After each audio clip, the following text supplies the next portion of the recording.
अस्सलाम वालेकुम नाज़रीन, आप देख रहे हैं प्रोग्राम बड़ी बात और मैं हूं सादुल हसन। आदिल शाज़िब की गैर हाजिरी में प्रोग्राम की मेज़बानी के फ़राइज़ पे सर अंजाम दूंगा। नाज़रीन, हुकूमत और अपोजिशन की मुहाज़ाराई क्या शक्ल इख्तियार करेगी? सेनेट इंतखाबात कबल अज़ वक्त करवाने की हुकूमती हिकमत अमली कामयाब होगी या अपोजिशन इज्तिमाई इस्तीफ़ों से हुकूमत के सरप्राइज का जवाब देगी? और सबसे अहम सवाल यह है कि क्या हुकूमत सेनेट के इंतखाबात करवाने में कामयाब होगी या अपोजिशन आम इंतखाबात? हुकूमत की अब तक की हिकमत अमली यह है कि अगर अपोजिशन इस्तीफे दे भी दे तो इनको फौरी तौर पर कबूल ना किया जाए। वज़ीर आज़म सेनेट इलेक्शन के लिए इत्तेहादियों से राबते भी कर रहे हैं, पुरएतमाद भी नजर आ रहे हैं। लेकिन सवाल यह है कि अगर अपोजिशन सेनेट इंतखाबात से कबल इस्तीफे देती है तो फिर यह इलेक्शन कैसे होगा? वज़ीर आज़म ये कह चुके हैं कि हुकूमत खाली नशस्तों पर इलेक्शन करवाएगी, लेकिन इतनी नशस्तों पर इलेक्शन इतनी जल्दी नहीं हो सकेगा। और अपोजिशन की जानिब से नून लीगी रहनुमा मरियम नवाज ने मीडिया से गुफ्तगू करते हुए इस एतमाद का इजहार किया कि ना सिर्फ अपोजिशन इस्तीफे देगी बल्कि हुकूमत ज़िमनी इलेक्शन भी नहीं करवा सकेगी। लेकिन आप इलेक्शन जो सेनेट का है वो आप 1 महीना पहले करा लें, 1 महीना बाद करवा लें, या आप उसका जो भी फैसला करें, उससे आपकी जाती हुई हुकूमत को इंशाअल्लाह ताला दवाम नहीं मिलेगा। उससे आप अपनी हुकूमत को नहीं बचा सकते। और मैं शो ऑफ हैंड्स के ख़िलाफ़ नहीं हूँ, लेकिन इसके जो ऐलान हुआ है शो ऑफ हैंड्स का, इसके पीछे जो मकसूद है वो ट्रांसपेरेंसी नहीं है। 500 सीट्स के ऊपर इलेक्शन नहीं करा सकते बाई इलेक्शन। और अगर आप बाई इलेक्शन देखें, पूरी अपोजिशन जब रिज़ाइन कर देती है आपके पास कोई चारा नहीं है। और ये आप जो कह रहे हैं हम इलेक्शन करा देंगे, तो ये कोई खाला जी का घर नहीं है। आप इलेक्शन अनाउंस करेंगे तो क्या हम चूड़ियाँ पहन के घरों में बैठे रहेंगे? अगर पीडीएम रिज़ाइन करती है, जो कि इंशाअल्लाह ताला हम करेंगे, आप इलेक्शन नहीं करा सकते। ऐसे में किसकी हिकमत अमली कामयाब होगी, ये अहम सवाल है। लेकिन अब तक पीडीएम की जानिब से बाज़ाब्ता तौर पर किसी जवाबी हिकमत अमली का ऐलान नहीं किया गया और ना ही हुकूमत की जानिब से senate election show off hand से करवाने के लिए सुप्रीम कोर्ट से रुजू किया गया है। और सुप्रीम कोर्ट जो फैसला करेगी, अगर वो शो ऑफ हैंड की इजाज़त दे देती है, ये बहुत बड़ा इनकलाबी फैसला होगा। शो ऑफ हैंड हो जाता है तो फिर मेरा ख्याल है कि इस मुल्क में ये कहना कि इलेक्शन में धांधली हुई है, ये ख़त्म हो जाता है। इसका क्रेडिट इमरान खान साहब को जाता है। क्या किसी दरमियाने रास्ते का इंतजार किया जा रहा है? वफाकी वज़ीर दाखिला शेख रशीद को शहबाज शरीफ और आसिफ अली जरदारी दोनों से उम्मीद है कि वो अपोजिशन को इस्तीफों के ऑप्शंस के इस्तेमाल से रोक लेंगे। लेकिन आज मरियम नवाज ने दो टोक अल्फाज में इस तासुर की भी नफी की कि शहबाज शरीफ इस्तीफों के मुखालिफ हैं। अगर नवाज शरीफ साहब का ये फैसला होगा, पीडीएम का ये फैसला होगा कि हमने इस्तीफे देने हैं, कब देने हैं, शहबाज शरीफ साहब न सिर्फ उसके साथ हैं बल्कि वो उसको सपोर्ट भी करेंगे, बल्कि उन्होंने उसके लिए अपनी पार्टी को अहकामात दिए हैं कि उसको उसका टाइमली जो उसके ऊपर जो अमल दरामद है उसको इंश्योर किया जाए। तो ये जो मफरूज़े हैं इनके ऊपर बात मैं ना करूँगी, और ये भी उनके खौफ की अक्कासी है। इन्होंने पूरी कोशिश की है जमात को तोड़ने की, लेकिन उनको तारीख़ी निदामत और शर्मिंदगी और नाकामी का सामना करना पड़ा है। और इंशाअल्लाह मुस्लिम लीग नून मुत्तहिद है और रहेगी। बिलावल भुट्टो भी बार बार इस्तीफों को एटम बम से तशबीह दे रहे हैं। फिर शेख रशीद को दरमियानी रास्ते की उम्मीद क्यों है और ये दरमियानी रास्ता क्या हो सकता है? क्या अपोजिशन और हुकूमत के दरमियान मुज़ाकरात का रास्ता निकल सकता है? वफाकी वजीर फवाद चौधरी ने आज भी अपोजिशन को एक नई दावत दी है और यह दावत भी कि अपोजिशन इस्तीफे नहीं देगी। इस्तीफे वगैरह तो उन्होंने नहीं देने हैं। इसके बावजूद मैं तो इस बात का हामी हूँ कि हुकूमत इनिशिएटिव ले और अपोजिशन को रास्ता दे कि वो अपनी इस मामलात से निकल सकें। क्योंकि देखें, पार्लियामेंट्री डेमोक्रेसी जो होती है उसमें अपोजिशन को और हुकूमत को बड़े मामलात के ऊपर अपनी एक मिनिमम कंसेंसस लेना होता है। सो इम्पॉर्टेंट है कि ये टेम्परेचर्स डाउन हो और अपोजिशन जो है उसको भी हम सिस्टम का हिस्सा बनाना चाहते हैं। मामलात किस तरफ जाएंगे? पीडीएम अपने पत्ते कब शो कराएगी और सेनेट इंतखाबात जल्दी और शो ऑफ हैंड के करवाने पर मामले पर क्या पीडीएम भी हुकूमत के खिलाफ सुप्रीम कोर्ट से रुजू कर सकती है? इन तमाम सवालात पर बात करेंगे पीपल्स पार्टी के रहनुमा और साबिक चेयरमैन सेनेट नैयर हुसैन बुखारी साहब से। सबसे पहले तो चूंकि आप खुद भी सेनेट का तजुर्बा रख चुके हैं और आप बेहतर तरीके से इन सारे मामलों पर बात भी कर सकते हैं, जो शो ऑफ हैंड्स वाला मामला है सर, और सेनेट इंतखाबात मार्च के बजाय फरवरी में करवाने वाला, अब बहस सारी इस तरफ शुरू हो चुकी है। अपोजिशन भी अपनी तरफ से दावे कर रही है, हुकूमत भी कह रही है कि हमने सरप्राइज दे दिया है। सर, आज एक और चीज सामने आई है, मरियम नवाज साहबा ने भी ये जिक्र किया है, अपोजिशन भी ये कह रही है कि government election commission of Pakistan को बाईपास कर रही है। इस पर सर जरा तकनीकी लिहाज से रोशनी डालिएगा कि हुकूमत गाइडलाइन भी नहीं दे सकती ईसीपी को कि इलेक्शन पहले कराने हैं, और अगर शो ऑफ हैंड्स वाला मामला है तो इस पर भी हुकूमत कुछ इंटरवीन नहीं कर सकती।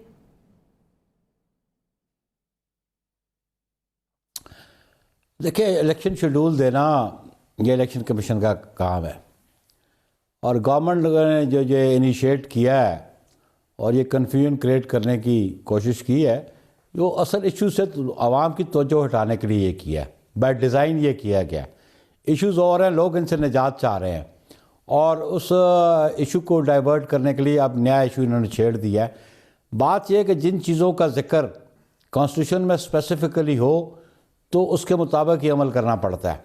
ठीक है। आर्टिकल 219 है कि इलेक्शन कमीशन का काम है इस मुल्क में इलेक्शन कंडक्ट कराना।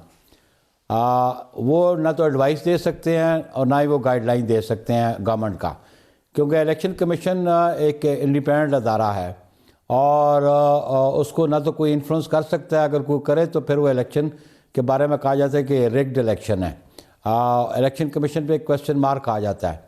अब जब आप ये डिबेट शुरू की गई तो मैं समझता हूँ कि ये इनकी इग्नोरेंस की इंतहा है, और वो कहते होते हैं कि ignorance of law is no excuse. ठीक है। ये प्राइमरली एक फ्रेज़ है। तो मुझे तो ये लगता है कि इनको कानून से नाबुल्द है, ये इनको समझ ही नहीं है। जब कैटेगोरिकली स्पेसिफिकली चीज़ें डिफ़ाइन कर दी गई हों और लेजिस्लेट कर दी गई हों और कॉन्स्टिट्यूशन में प्रोवाइडेड हों, तो उससे डेविएशन नहीं हो सकती। अगर आप डेविएशन करेंगे तो आप कॉन्स्टिट्यूशन को वायलेट करेंगे, आपके इक़दाम अनकॉन्स्टिट्यूशनल होंगे। आप देखें कि इलेक्शन के हवाले से आर्टिकल 224 बड़ा कैटेगरी वो वाज़े करता है इलेक्शंस एंड बाय इलेक्शंस, और फिर इलेक्शन सेनेट के हवाले से एक स्पेसिफिक प्रोविजन है उसकी कि इलेक्शन कैसे होंगे।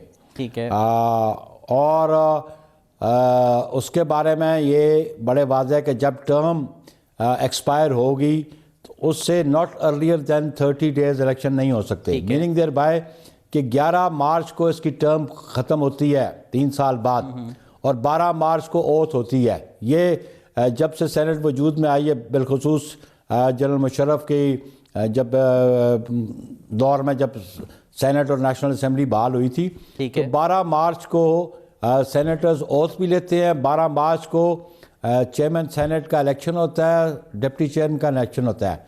अगर 11 मार्च को टर्म एक्सपायर होती है तो not earlier than 30 days, meaning thereby के 10 फरवरी से इलेक्शन हो गए। और सबका दौर में भी इलेक्शन फरवरी में ही होते हैं। शेड्यूल आ जाता है फरवरी के फर्स्ट वीक में, इलेक्शन प्रोसेस कंप्लीट हो जाता है फरवरी की 19, 20, 22 तारीख तक। और ओथ जो है नोटिफाई होते हैं सेनेटर्स, तो ओथ लेते हैं वो 12 मार्च को। तो ये 10 फरवरी से पहले तो ये इलेक्शन करवा ही नहीं सकते। अगर कोई करवाएगा, चाहे वो इलेक्शन कमीशन करवाए या इनकी एडवाइस पे कराए, कभी अनकॉन्स्टिट्यूशनल होगा, इलीगल होगा। तो इसलिए ये कैटेगोरिकली ये बात बड़ी वाज़ेह है कि इलेक्शन कब होंगे। आइन में वो मुद्दत मुतय्यन कर दी गई है कि कब इलेक्शन सेनेट के होने हैं। फिर इसी तरह जब सेनेट की सीट टर्म पूरी होने से अलावा अगर वैकेंट हो जाती है तो विदिन 30 डेज इलेक्शन होते हैं। नेशनल असम्बली की सीट अगर कोई खाली हो जाती है, वैकेंसी अगर हो जाती है, तो फिर वो विदिन 60 डेज इलेक्शन। तो नैयर बुखारी साहब, जब आइन भी इजाजत दे रहा है और आइन ने भी जब ये पैरामीटर डिफाइन किया है, और 30 दिन पहले तक अगर 10 फरवरी के बाद से ही हुकूमत इलेक्शन कराती है, तो फिर मसला किस बात का है? एतराज या रिजर्वेशंस कहाँ पर आते हैं सर? फिर बने फिर ये तो इस प्राइम मिनिस्टर को पता ही नहीं है कि इलेक्शन है होते ही हमेशा फरवरी में है, और वो उससे पहले अगर वो 30 दिन से बियॉन्ड पीरियड पे करवाते हैं वो अनकॉन्स्टिट्यूशनल होगा। ठीक है। बाकी तो कोई मसला नहीं है हमारा, मसला तो गवर्नमेंट को पड़ा हुआ है। वो बिला वजह से कोई इशू बना रही है कि हम इलेक्शन। फिर सेकेंडली इलेक्शन कमीशन का काम है शेड्यूल देना, गवर्नमेंट का कत्ल काम नहीं है। सीट अगर वैकेंट होती है तब भी इलेक्शन कमीशन शेड्यूल देता है, अगर टर्म पूरी होती है तो वो भी under the constitution election commission schedule तो देता है। नैयर बुखारी प्राइम साहब, मिनिस्टर कौन फिर शो होता है? ऑफ हैंड से या भी कैबिनेट आपको कौन कोई होती है मसला कि नहीं जो है? अगर इलेक्शन गवर्नमेंट ये शेड्यूल दे? कहती है कि शो ऑफ हैंड्स के थ्रू कराने चाहिए और अगर वो सुप्रीम कोर्ट की इजाजत के बाद बजरिया ऑर्डिनेंस इस चीज को अप्लाई करने की कोशिश करते हैं तो फिर इससे भी आपको कोई एतराज नहीं है? हमें ये इतराज़ है कि आइन को अमेंड करने का इख्तियार सिर्फ और सिर्फ पार्लियामान के पास है, ठीक है, न वज़ीर आज़म के पास है, न कैबिनेट के पास है, न सुप्रीम कोर्ट के पास है। आइन को वो अमेंड नहीं कर सकते। जब आइन में कैटेगोरिकली लिखा गया है या आर्टिकल 226 है कि तमाम इंतखाबात आइन के तहत सीक्रेट बैलेट से होंगे मासवाए प्राइम मिनिस्टर का और चीफ मिनिस्टर का, तो इसका मतलब है कि national assembly, provincial assembly, senate के इंतखाबात under the constitution secret ballot से होंगे। अगर उसको गवर्नमेंट चेंज करना चाहती है तो फिर आइन को अमेंड करने का तरीका भी आइन में दर्ज है, आर्टिकल 238 और 39 है, फिर अमेंडमेंट कर लें। हमें इतराज़ ये है कि बग़ैर अमेंडमेंट के कॉन्स्टिट्यूशन को अमेंड किए बग़ैर अगर कोई इंतखाबात शो ऑफ हैंड से कराएगा तो वो इलीगल और अनकॉन्स्टिट्यूशन हो गए। कॉन्स्टिट्यूशन अमेंड कर लें, उसमें प्रोविजन इंसर्ट कर दें तो ठीक है, कानून की जो मंशा हो, आइन की जो मंशा होगी उसके मुताबिक इलेक्शन तो अगर कॉन्स्टिट्यूशन अमेंड करने के लिए गवर्नमेंट आपको पार्लियामान में बुलाती है ऑपोजिशन को, तो ऑपोजिशन इस इशू पर इस पार्लियामान के इजलास में शिरकत को तैयार होगी और गवर्नमेंट के साथ बात करने को तैयार होगी? फिर देखिए, इसके साथ अब हम बात करने के लिए तैयार नहीं है कि 2.5 साल हम इंतज़ार करते रहे। पार्लियामेंट्री कमेटीज़ बनी, कश्मीर इशू पे हुआ, तो उनका एटीट्यूड देख रहे हैं। उनका एटीट्यूड क्या रहा कि उन्होंने तो कभी वो मुफाहमत का हाथ ही एक्सटेंड नहीं किया, और अब इस स्टेज पे जब आके वो मुफाहमत मांगे तो उनके पास ना तो वो मेजॉरिटी है, उधर 2/3 मेजॉरिटी चाहिए। और दूसरी बात आपको मैं वाज़ेह कर दूं, आइन ऑर्डिनेंस के ज़रिए कभी अमेंड नहीं होता। ठीक ये है, जिस ऑर्डिनेंस की बात करते हैं, ये इनकी जो एडवाइस है ये इनएडवाइज्ड है। आइन अमेंडमेंट करने का तरीका बड़े वाज़ेह है। अगर उसको अमेंड करने का इख्तियार प्रेसिडेंट को देते ऑर्डिनेंस के ज़रिए तो फिर आर्टिकल 238 और 39 में लिखा होता। वो जो ऑर्डिनेंस की बात है वो नॉर्मल लेजिस्लेशन की बात है, वो सबऑर्डिनेट लेजिस्लेशन की बात है कि अगर पार्लियामान सेशन में ना हो, अगर सेनेट या नेशनल असम्बली सेशन में ना हो तो फिर एक्सीजेंसी हो, अर्जेंसी हो तो फिर प्रेसिडेंट को एडवाइस करके ऑर्डिनेंस लेके आए। लेकिन आर्टिकल 89 जो है उसके तहत president ordinance amendment of constitution कतई नहीं कर सकता, ये इलीगल है। आइन का सिर्फ जो मंशा है वो है कि 238 में कैसे और 239 में आइन अमेंड कैसे होगा, 2/3 मेजोरिटी चाहिए। बुखारी साहब, ये तो आपने हमें वाज़ेह कर दिया, आईनी तौर पर भी वाज़ेह कर दिया, कानूनी इसकी पहलू भी आपने हमें वाज़ेह तौर पर हमें बता दी। अब आपसे ये जानना चाहेंगे कि पीडीएम का जो लाहे अमल है इस हवाले से वो अभी तक वाज़ेह सामने नहीं आ रहा। अगर हुकूमत एक जानिब जो प्लानिंग कर रही है, ठीक है, फरवरी में इंतखाबात, आइन में भी इजाज़त है, वो सब चीज़ें भी सामने हैं, शो ऑफ हैंड्स वाली चीज़ें भी गवर्नमेंट कंसिडर कर रही है, इसके जवाब में अपोजिशन का लाहे अमल क्या होगा? क्या अपोजिशन अभी तक 31 जनवरी वाली डेडलाइन पर ही कायम है या फिर इस्तीफे पहले दे देंगे? और क्या आपके इस्तीफे देने से सेनेट इंतखाबात पर किस हद तक फर्क पड़ सकता है, इलेक्टोरल कॉलेज पर? देखिए, बुनियादी बात मैं आपको बताऊं कि जो 31 का हमारा डेडलाइन है उसमें से तो आज पीडीएम स्टैंड करती है उस पर। यह कलेक्टिव डिसीजन है पीडीएम की जो रिसेंट मीटिंग थी, और जो आपने कहा कि सिलेक्शन इशू पे सीक्रेट बैलेट के हवाले से ये इशू क्रॉप अप हुआ पीडीएम की जो मीटिंग मंडे को हुई थी उसके बाद। अभी उसके मीटिंग हो नहीं सकी पीडीएम की, लेकिन कैटेगोरिकली आज मरियम नवाज शरीफ साहबा ने भी कहा है, पीपल्स पार्टी का मौक़िफ़ भी उसी दिन से सामने आ रहा है, जेयूआई का भी मौक़िफ़ सामने आ रहा है। तो पीडीएम की जितनी जमातें हैं किसी अनकॉन्स्टिट्यूशनल बात को कि उसको तहत इलेक्शन कराने की कतई इजाज़त नहीं देंगे। हम अनकॉन्स्टिट्यूशनल कोई अमल होगा तो हम उसको अपोज करेंगे। जो कॉन्स्टिट्यूशन की प्रोविजंस पर अमल दरामद करने को हम तैयार है, लेकिन ये बात तयशुदा है कि जो आप रेजिग्नेशन के बारे में बात करते हैं, आप थोड़ा सा हमारा जो एक्शन प्लान है अगर आप उसको देख लेते जो हमने 20 सितंबर को दिया था, पीडीएम का मुतफ़िका जो एक्शन प्लान था, पीडीएम की तमाम जमातें सिग्नेटरी हैं उस एक्शन प्लान की, और जो हमारा डिक्लेरेशन था, हमने तो कभी नहीं कहा कि हम सेनेट के इलेक्शन रोकना चाहते हैं।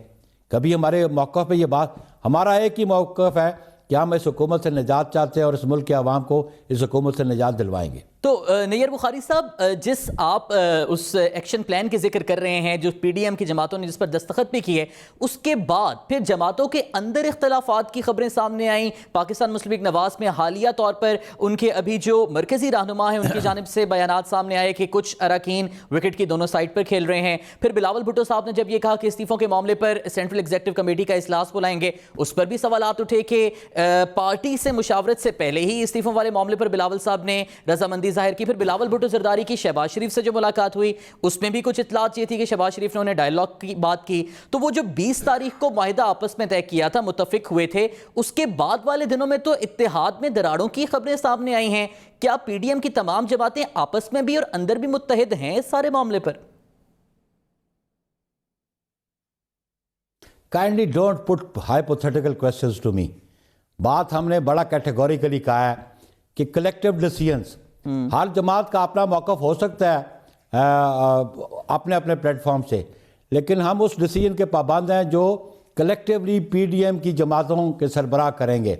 बाकी ये गुफ्त शरीद होती, और हमारा ये डिक्लेरेशन था कि हमारा ये लास्ट ऑप्शन होगा रेजिग्नेशन का। ठीक है, उससे पहले कि जितने भी हमने एक्शन प्लान में अपना मौक़िफ़ दिया और जो प्लान दिया उस पर हम अमल दरामद कर रहे हैं, और चेयरमैन ने ये कहा कि हमारा लास्ट ऑप्शन है, और उस लास्ट ऑप्शन के लिए जब ज़रूरत होगी हमें, जब पीडीएम की क़यादत डिसाइड करेगी डेट कि उस दिन हमने रेजिग्नेशन टेंडर करने, हम टेंडर करेंगे। इसमें कोई अभाव की बात नहीं है। पीपल्स पार्टी पीडीएम के जो डिसीजंस हैं उसके साथ स्टैंड करती है, कमिटेड है उन डिसीजंस के साथ, और जब ये फैसला होगा कि रेजिग्नेशन हमने टेंडर करना है तो हम टेंडर कर देंगे। बहुत बहुत शुक्रिया नैयर बुखारी साहब, इस सारे मामले पर आप हमें पाकिस्तान पीपल्स पार्टी और पीडीएम के मजमूई मौक़िफ़ से आगाह कर रहे थे। नाज़रीन, जहां पर वक्त हुआ एक ब्रेक का, हमारे साथ रहिएगा।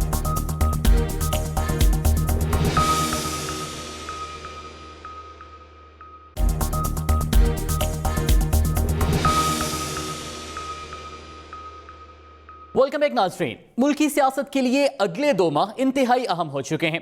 हुकूमत और अपोजिशन के दरमियान जारी मुहाज़ाराई में शिद्दत भी आ रही है और दोनों अतराफ से सियासी बिसात पर चालों में इजाफा हो रहा है। अपोजिशन की जानिब से हुकूमत को इस्तीफे की डेडलाइन दी गई, इस्तीफों की धमकी भी दी गई। हुकूमत ने जवाब में सेनेट इंतखाबात जल्दी कराने का ऐलान कर दिया, और इस वक्त वाज़ेह नहीं कि हुकूमत सेनेट इलेक्शन करवाने में कामयाब होगी या फिर अपोजिशन आम इंतखाबात करवाने में।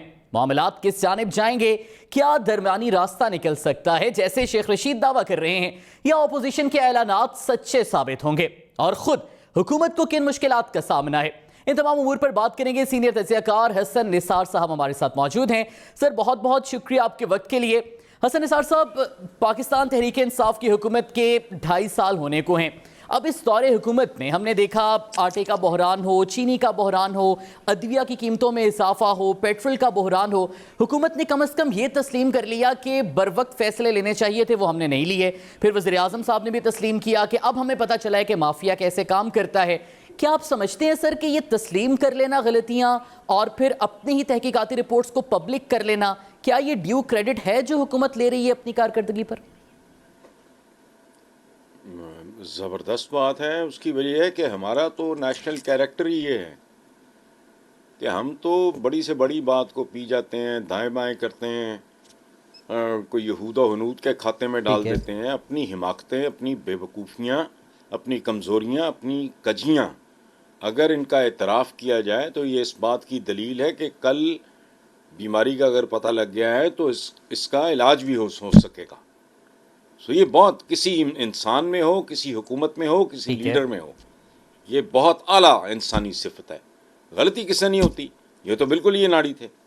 बिल्कुल ठीक है। तो सर, अब इस सारी सूरत हाल में जब पीडीएम ये कहती है कि हमारे तहरीक, हमारे जलसों से हुकूमत दबाव में है, हुकूमत बोझ में है, और हुकूमत एक तरफ ये कहती है कि हम तो पूरे एतमाद हैं, तो गवर्नमेंट का ये कॉन्फिडेंस जस्टिफाइड है इस सूरत हाल में, या इससे आप ओवर कॉन्फिडेंस समझेंगे?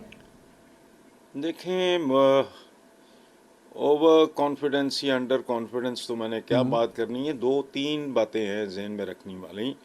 दबाव तो बदबू का भी बहुत होता है, ठीक है, और तो छोड़ें आप, इनमें ये क्या है इनकी, मतलब लाहौर में शर्मनाक सूरत हाल रही इनकी। जितने इनके MNAs हैं, MPAs हैं, लंबा चौड़ा खाता सारा, पैसा बेतहाशा बांटा गया है। पता है मुझे ज़ाती तौर पे, मुझे लोगों ने लिखा और साथ रिक्वेस्ट की कि जी ये हल्का, ये स्ट्रीट नंबर, ये फलाना, लेकिन काइंडली हमारा नाम ना लें। सो ये सारे हरबे करने के बाद में हैं कौन ये लोग? आप यकीन करो, मेरी उम्र बीत गई इस प्रोफेशन में। ये 11 जमातें कौन हैं? ये 11, एक बिलावल भुट्टो और उसकी वजह शोहरत भी कौन है? नाना और वालदा। एक मरियम, उसकी वजह शोहरत क्या है? अब्बा 3 दफ़ा वज़ीर आज़म रह चुका है, बस। या फजलुर रहमान साहब, कौन? चूँकि मुफ्ती महमूद साहब के बेटे, तो कौन लोग हैं ये? और ये देखें, बात सुने, एक एलिमेंट है आपके इधर माशाल्लाह दानिशवरों में जो मशवरे देने चला हुआ है कि जी कुछ ले, कुछ लो, कुछ दो, को गिव एंड टेक, मकालमा किस बात का है? अगर वो चोर हैं, अगर वो ठग गए, तो किस बात का मुकालमा कर रहे हो तुम? मुकालमा तो होता है दो सियासी मुतहारिब फरीकों के दरमियान। अब हुकूमत डे वन से चीख रही है ये डाकू है, लुटेरे हैं, ये चोर हैं, तो किस मुंह से कर लें इनके साथ मुकालमा? वो कौन सा गिव एंड टेक हो सकता है? हाँ, अगर दो पॉलिटिकल फोर्सेस हैं, एक ऑपोजिशन है, हुकूमत है, बिल्कुल हो, फिर मुकालमा भी हो, गिव एंड टेक भी हो। जी समझ गए ना आप?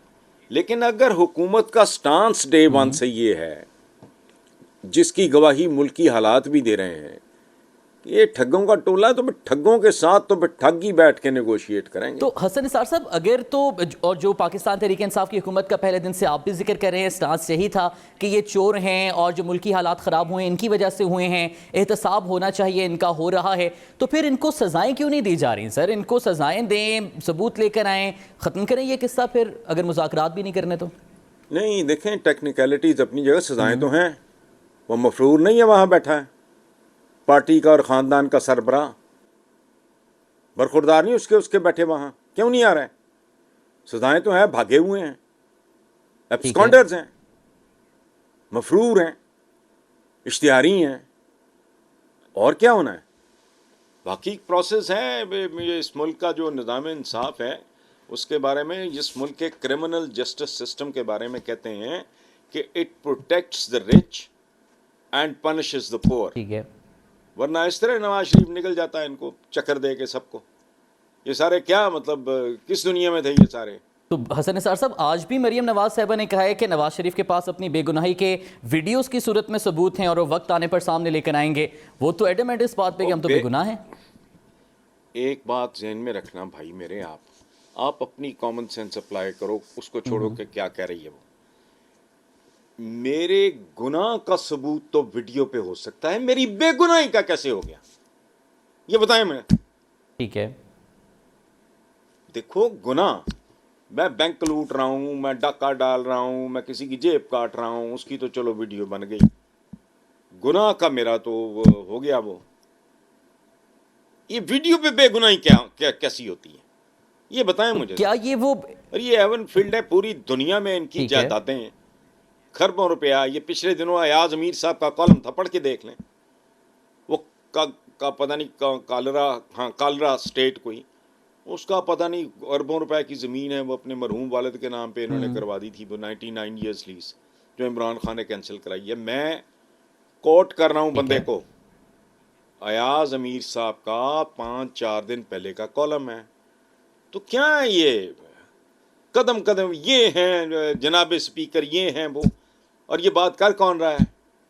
जो खुद कल तक ये कह रही थी कि मेरे बाहर तो क्या, मेरा तो पाकिस्तान में कोई एहसास नहीं है। तो ये पलंदे हैं चलते फिरते झूठ के, ये कोई झूठ की शिमला पहाड़ी है, कोई झूठ का माउंट एवरेस्ट है। तो हसन निसार साहब, जिस तरह से फिर हुकूमत अपोजिशन को, पीडीएम को टैकल कर रही है कि एक जानिब वज़ीर आज़म साहब ये कहते हैं कि किसी सूरत भी मुज़ाकरात नहीं होंगे, इस्तीफ़े दे दें, हम ज़िमनी इंतखाबात करा लेंगे। अब दूसरी जानिब कुछ वज़रा ये कहते हैं कि मुज़ाकरात होने चाहिए। शेख रशीद साहब ने भी ये इंकशाफ किया है कल कि कोई दरमियानी रास्ता निकल रहा है। तो हुकूमत का अपोजिशन को टैकल करने के इस तरीके को आप दुरुस्त समझते हैं या फिर हुकूमत को कुछ और करना चाहिए? देखें भाई मेरे, मैंने तो पहले आपको अर्ज कर दिया, लूटने वाला ही मुंसिफ है, अदालत में न जा, चोर तो चोर को ही इज़्न रसाई देगा। अगर हुकूमत मसलसल इक़्तिदार में आने से पहले आज तक मसलसल ये हैमर कर रही है, रीइंफोर्स कर रही है, रिपीट कर रही है कि ये चोर हैं, डाकू हैं, लुटेरे हैं, ठग गए, मुल्क खा गए। अगर तो ये सही है फिर किस बात का मुकालमा भाई?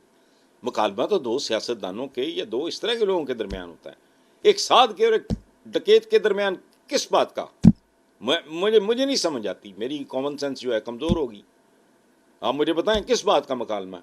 हाँ, अगर करना है तो फिर पूरी कौम से माफ़ी मांगो कि हमने ये शरीफ फैमिली जितनी है, ये सारे के सारे बग़ैर परों वाले फरिश्ते हैं, हमने इनके बारे में गैर ज़िम्मेदाराना, अहमकाना, बेवकूफ़ाना गुफ्तगू की थी, जिसका एक एक लफ्ज़ हम वापस लेते हैं। फिर ठीक है हसन निसार साहब, जिस तरह से आप भी फरमा रहे हैं कि अगर हुकूमत ये दावा कर रही है कि ये चोर हैं, ठग हैं, और अब तो फिर ये बयानात भी सामने आ रहे हैं कि बैरूनी इमदाद की वजह से किसी वेस्टेड एजेंडे के तहत भी ये मुल्क में इंतशार फैला रहे हैं, लेकिन दूसरी जानिब अपोजिशन भी तो मुस्तरद कर रही है। अपोजिशन तो कहती है हमने तो इस हुकूमत से मुज़ाकरात करने ही नहीं है। वो तो कहते हैं इस हुकूमत के पास इख्तियार ही नहीं है कि ये किसी किस्म के मुज़ाकरात करे या कोई रास्ता निकलवाए। तो फिर अपोजिशन के स्टांस को आप कैसे देखते हैं?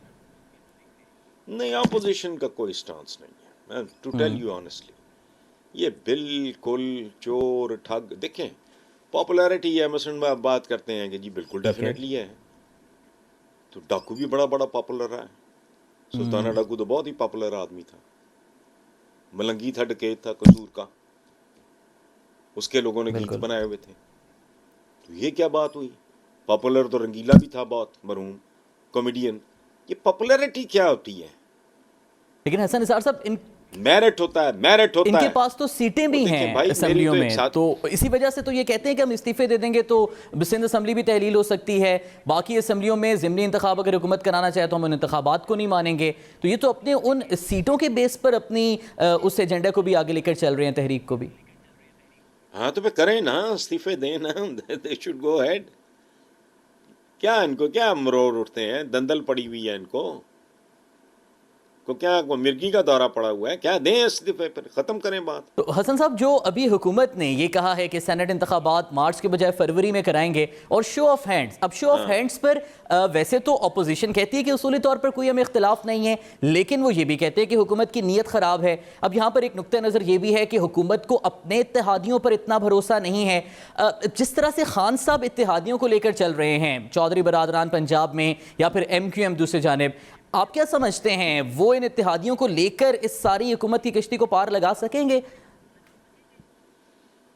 मेरा ख्याल है ये इत्तेहादियों के साथ कैसे बिहेव करना चाहिए और मैग्नानिमिटी क्या होती है, ग्रेस क्या होती है, इसका भी इमरान खान ने सीखने का अमल इसका भी शुरू हो गया। Because his last meeting with Chaudharys, मैंने तो उसको अप्रिशिएट किया था। मतलब एक जेस्चर की बात होती है ना। चौधरी शुजात से अपना प्राइम मिनिस्टर ने कहा कि आप मुझे भी परवेज़ इलाही समझें, तो ये एक बड़ा खूबसूरत, बड़ा पॉजिटिव, कंस्ट्रक्टिव, और ये पॉलिटिक्स का देखो ये हिस्सा है। इत्तेहादियाँ ये बेतहाशा, ये इमरान चूँकि ओपिनियनेटेड सा आदमी है, सिंगल ट्रैक बंदा है, वो डे वन से सुन के जितना जो गंद डाला, जो प्रोपेगेंडा नून लीग ने किया जब ये चौधरी परवेज़ इलाही थे चीफ मिनिस्टर, लोग आज भी उनकी परफॉर्मेंस को, गवर्नेंस को याद करते हैं। तो ये उनके प्रोपेगेंडे में आओ के बहरहाल, लेकिन अब अगर ये सलीका सीख लिया है कि इत्तेहादियों को या तो इत्तेहादी बनाओ ना, वरना फिर गिव देम देयर ड्यू, उनको इज्जत, एहतराम, प्रोटोकॉल जितना होना चाहिए वो दो, वरना मत बनाओ। ठीक है हसन निसार साहब, एक तरफ तो इत्तेहादियों को हैंडल करने का मामला है, दूसरी जानिब एक और इशू जिसका आपने भी अपने कॉलम में तस्करा किया था कि गवर्नमेंट की जानिब से मीडिया को जिस तरह से हैंडल किया जा रहा है। अब इस वक्त तो एक सूरत हाल ये भी है कि बाज़ दफ़ा पाकिस्तान तहरीक इंसाफ के उज़रा की जानिब से डिवाइड भी क्रिएट कर दी जाती है कि जी ये अच्छे सहाफ़ी हैं, ये बुरे सहाफ़ी हैं। फिर जो तनकीद करते हैं उनको लिफाफों का लेबल भी लगा दिया जाता है, जो तनकीद नहीं करते उनको सच्चे सहाफ़ी करार दिया जाता है। तो जिस तरह से ये हुकूमत मीडिया को हैंडल कर रही है, उस पर आपका क्या एनालिसिस है सर? देखिए, मैं इस पे एनालिसिस क्या होना, हम बुनियादी तौर पे बड़े पैटी लोग हैं, बड़े शैलो लोग हैं, हमारे अंदर ग्रेस का कहत है, ये आप याद रखें। ये और हुकूमतें हमसे बाहर तो नहीं है ना कोई, ये कोई चांद से इम्पोर्ट हुए हैं या कोई जर्मन हैं, ये यही लल्लू पंजू है ना। और कौन है ये? तो इनके अंदर भी वही बुनियादी तौर पे मिजाज है नहीं, ये रवैया ही है। गलत है।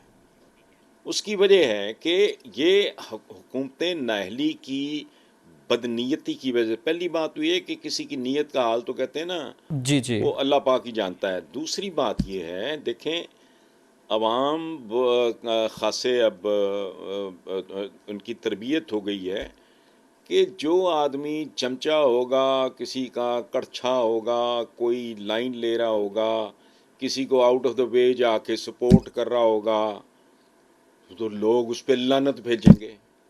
ठीक है। किसी को आउट ऑफ द वे जाके सपोर्ट करेगा तब भी, और किसी को आउट ऑफ द वे जाके अगर बगैर हवा में दुलतियाँ चला रहा होगा और उसको अपोज करेगा या बिला वजह तो एक्सपोज हो जाएगा वो। इनको क्या तकलीफ है भाई? किसी भी बंदे को अपना करियर ज़्यादा ठीक है। अजीज होगा। हमारे पेशे में बहुत से लोग हैं जिन्होंने करियर की परवाह शरवा नहीं की। इज्जत उनके लिए आनी जानी चीज़ है, कोई मैटर नहीं करता, लेकिन सबको पता है, everybody knows who is who. ठीक है हसन निसार साहब, आप भी जिस चीज़ का जिक्र कर रहे थे अभी अपनी गुफ्तगू के आगाज़ में ही कि अगर हुकूमत ने एक तरफ इनको कह दिया कि ये चोर हैं, ठग हैं, करप्ट हैं, तो फिर मुज़ाकरात अगर करेगी तो फिर कौम से फिर अल्लाह माफ़ी भी मांगेगी जो उन्होंने दावे किए थे। अब दूसरी जानिब जब सजाएं नहीं दी जा रही तो उसमें टेक्निकल इशूज़ भी हैं। अब टेक्निकल इशूज़ में नैब के रिफॉर्म्स पर भी बहस होती है। हुकूमती वज़रा भी नैब की कारकर्दगी पर तहफ़्फ़ुज़ात का इज़हार कर चुके हैं, अदालत ने भी सवाल उठाए हैं, अपोजिशन तो कह ही रही है। तो आप क्या समझते हैं, नैब रिफॉर्म्स पर हुकूमत और अपोजिशन को साथ बैठना चाहिए? नैब रिफॉर्म्स होने चाहिए, अगर होने चाहिए तो फिर हुकूमत सिंगल हैंडेडली करे या फिर पार्लियामान में लाकर करे? मैं आपको एक बात बताऊं, इस हुकूमत का बहुत बड़ा अलमिया, और भी होंगे दो चार, एक बहुत बड़ा अलमिया ये है कि इन्हें कम्युनिकेट करना आया ही नहीं, इन्हें अपना नुक्ता नज़र अवाम तक पहुंचाना ठीक है। आया ही नहीं। और यही हाल नैब का है। जो नैब के बारे में बकबक करे लोग उसको छितर मारें। अगर ये बता सकें लोगों को कि नैब कर क्या रहा है, उसकी अब तक की परफॉर्मेंस क्या है, ना नैब को बताना आ रहा है ना हुकूमत को बताना आ रहा है। ये 2 साल प्लस हो गए, वो तो आज तक ये ही नहीं बता सके कि जिस दिन मुल्क छोड़ के गए ये, या जिस दिन इमरान खान ने टेक ओवर किया, मुल्क का असली हाल क्या था, ठीक है। कहां खड़ा था। और 3 हिस्सों में बांटे। जब परवेज मुशर्रफ साहब गए, मुल्क कहां खड़ा था, 1 2 3 4 5। मैं को तिलिस्मे होशरुबा की बिल्कुल बात ठीक है। नहीं कर रहा, 5 6 7 बड़े बड़े फैक्ट्स। परवेज मुशर्रफ साहब ने छोड़ा, मुल्क यहाँ खड़ा था। उसके बाद जरदारी साहब ने छोड़ा, मुल्क यहाँ खड़ा था। बिल्कुल वही हेड्स है। हो सारे। नवाज शरीफ ने छोड़ा, मुल्क यहाँ खड़ा था, खत्म। और इसको हैमर करें हुजूर, तो हसन निसार साहब, ये क्यों है? ये विर्द बिल्कुल किसे ठीक है। कहते हैं? सांस लेने का अमल क्या है? ये है रीइंफोर्समेंट। लोगों की याददाश्त कमज़ोर होती है। मैं इनको बना देता हूँ, ये मुझे फैक्ट्स दे दें, मैं इनको मैं एड्स बना देता हूँ छोटे छोटे, वो देना पड़ेगा। सोशल मीडिया पे इधर उधर जो करके एक कैंपेन ना 15 दिन में लोगों को समझ आ हसन जाए। साहब, हुकूमत के पास और तो एक बात तर्जुमानों और, की एक नहीं, जी एक मिनट जी बात सुन लें। ये कम्युनिकेशन एक बड़ी सीरियस साइंस है। देखो ये हो क्या रहा है, नैब भी यही कर रहा है, झक मार रहा है, हुकूमत भी यही झक मार रही। हो क्या रहा है कि डायनासोर की तस्वीर आपने बनाई है, ठीक है, उसके आपने 500 टुकड़े कर दिए डायनासोर की तस्वीर के। कभी आपको बूथा उठा के आ जाता है एक टुकड़ा लेके मेरे पास, फिर कोई एक दिन के वक्फे के बाद उसकी दुम लेके आ जाता है मेरे पास, फिर चौथा को पांचवा। ओ पागलो, ये तरीका नहीं है। डायनासोर के की तस्वीर के जो तुमने 500 टुकड़े किए, उनको इकट्ठे करके बार बार मारो इनके मुंह पे। इनको समझ नहीं आ रही।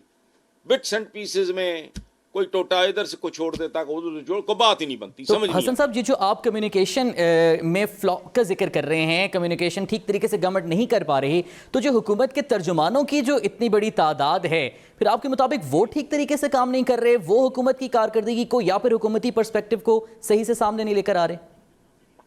भाई वो अपनी अपनी जितनी जिसको जिस चीज़ का जितना फहम है, जितनी अकल है, जितना एक्सपोजर है, जितना तजर्बा है, वो उसके मुताबिक टक्करें मार रहा है। और एक और बात है सादा ज़िंदगी में, मसलन मैं मुसलमानों के बारे में बात करता हूँ कि तुम सदियों से ये चंद प्रैक्टिसेस कर रहे हो, नतीजा सिफर है, तो सोच लो गलत कर रहे हो।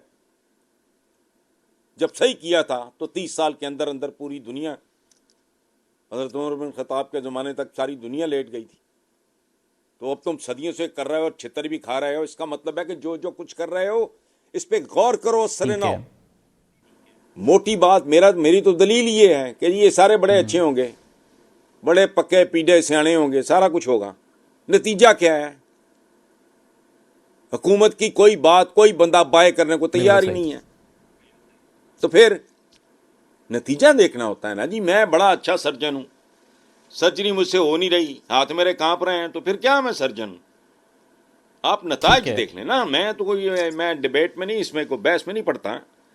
क्या ये अगर कोई तर्जुमान या जो कोई भी हैं, ये इनकी अगर एक बटालियन है और इस काम पे लगी हुई है और रिजल्ट्स ज़ीरो है, लोगों के अंदर रिजेंटमेंट बढ़ रही है, बल्कि रिजेंटमेंट जो है वो नफ़रत में तब्दील होती जा रही है, तो इसका मतलब है कि ये सारे जो हैं वो एमी पानी में मदानी चला रहे हैं।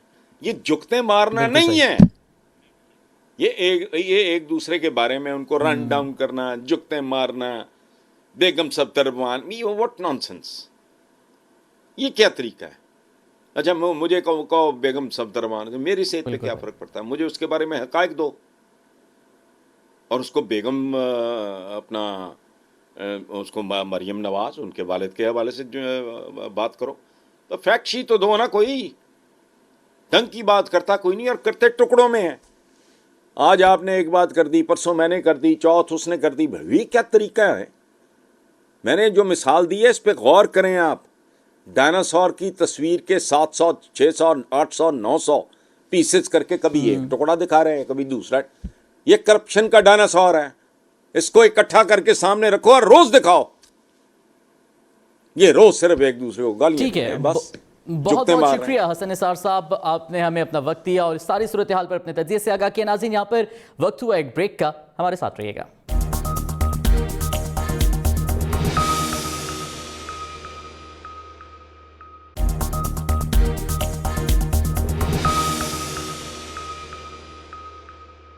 वेलकम बैक नाज़रीन। कोरोना वायरस की दूसरी लहर पाकिस्तान में जानलेवा साबित हो रही है। एक दिन कबल रिकॉर्ड 105 अमवात के बाद गुज़श्ता 24 घंटे भी मुहलिक साबित हुए और 70 अमवात हुई, जिनमें हम न्यूज़ से ताल्लुक़ रखने वाले सीनियर और मोतबर सहाफ़ी तारिक महमूद भी शामिल थे। तशवीश बढ़ रही है, रोज़ाना की बुनियाद पर अमवात और केसेस में इजाफा हो रहा है। हुकूमती आदाद-ओ-शुमार के मुताबिक कराची, लाहौर और इस्लामाबाद कोरोना से मुतासर शहरों में शामिल हैं और तकरीबन 75% अमवात इन शहरों में हो रही हैं। दूसरी तरफ फिलहाल हुकूमत कोई नया सख्त कदम उठाने से इज्तनाब कर रही है। मकामी सतह पर स्मार्ट लॉकडाउन से कोरोना को कंट्रोल करने की कोशिश की जा रही है। कराची में तकरीबन 34 इलाकों समेत जिला गरबी में स्मार्ट लॉकडाउन लगाया गया और तमाम सनती सरगर्मियां भी बंद करने का ऐलान किया गया। सिंध में मदारिस में भी तालीमी सरगर्मियां मुअत्तल करने का फैसला किया गया, लेकिन रोजाना की बुनियाद पर सामने आने वाले आदादो शुमार से साबित होता है कि इस बार स्मार्ट लॉकडाउन की हिकमत अमली इतनी कामयाब नहीं। क्या इसके नफाज में कोताही होती जा रही है या कोरोना का फैलाव ज्यादा बढ़ चुका है? इन तशवीशनाक खबरों के साथ साथ मुस्बत खबरें भी सामने आ रही हैं। पाकिस्तान में रोजाना की बुनियाद पर सेहतयाब होने वालों की तादाद में इजाफा हो रहा है। गुज़श्ता 24 घंटों में जहां 2500 नए केसेस सामने आए, वहीं इसी वक्त में तकरीबन 8000 अफराद सेहतयाब भी हुए हैं। इस्लामाबाद की इंतजामिया के मुताबिक मकामी सतह पर कोरोना के केसेस में कमी आ रही है। आलमी सतह पर वैक्सीन के हवाले से भी मुस्बत खबरें सामने आ रही हैं। सऊदी अरब में भी वैक्सीन लगाने के अमल का आगाज हो चुका है। बरतानिया में पहले ही वैक्सीन लगाने के अमल का आगाज हो चुका था, लेकिन सवाल उठ रहा है कि पाकिस्तान में वैक्सीन कब तक मुहैया हो सकेगी। हुकूमत ने मार्च का ऐलान किया था, लेकिन अमली तौर पर मामलात मार्च से आगे जाते नजर आ रहे हैं। ऐसे में क्या हुकूमत कोरोना की दूसरी लहर की शिद्दत में इजाफे पर कब तक पुरानी हिकमत अमली इख्तियार करेगी? अस्पतालों पर दबाव बढ़ रहा है, डॉक्टर समेत तिब्बी शोबा भी मुतासिर हो रहा है और रोजाना की आदादोशुमार एक परेशान कुन तस्वीर पेश कर रहे हैं। जबकि ऑपोजिशन की जानिब से लॉन्ग मार्च का इंदिया भी दे दिया गया है। हालांकि जरूरत इस बात की है कि इस वक्त बड़े पैमाने पर सियासी सरगर्मियों से परहेज किया जाए। आवाम की जिंदगियों को खतरे में ना डाला जाए, क्योंकि कोरोना के खिलाफ फ्रंट लाइन पर लड़ने वाले डॉक्टर्स, नर्सेज ही नहीं, खुद सियासतदान, सहाफी सभी मुतासिर हो रहे हैं। सीनियर सहाफी तारिक महमूद जैसे सीनियर साथी का इंतकाल इस बात का सबूत है कि कोरोना का खतरा बरकरार है और बढ़ चुका है। ऐसे में अपना और अपने अजीजों अकारब का ख्याल रखिए, एहतियात कीजिए और तारिक महमूद मलिक साहब को दुआओं में याद रखिए। कैमरामैन इब्ने अमीन के साथ तारिक महमूद मलिक, हम न्यूज़, इस्लामाबाद।